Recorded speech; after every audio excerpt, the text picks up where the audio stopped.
Magandang umaga mga katako, magandang umaga sa ating lahat. Shout out sa inyong lahat mga katako. Ito na yung mga katako, natural ni Lance Villard. Oh.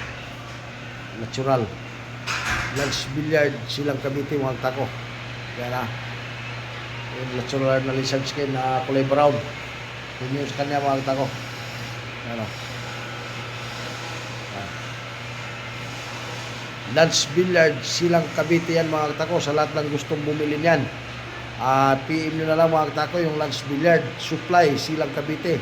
Tsaka Christian J. Ramos ng Cavite. Yan yung nagtitindas kanya mga katako, si Christian J. Ramos.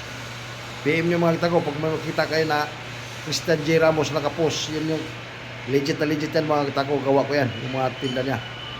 Bata ni Lance Villard yan mga katako ng silang Cavite. Kaya sa lahat na nagtatanong dyan, doon kayo bumili mga katako ng mga budget meal lang mga katako. Maraming salamat sa inyo lahat. Paki-share na lang and follow sa lahat na hindi nakapag-follow sa akin dyan. Saka paki-subscribe na rin mga katako sa lahat na hindi nakasubscribe sa akin dyan.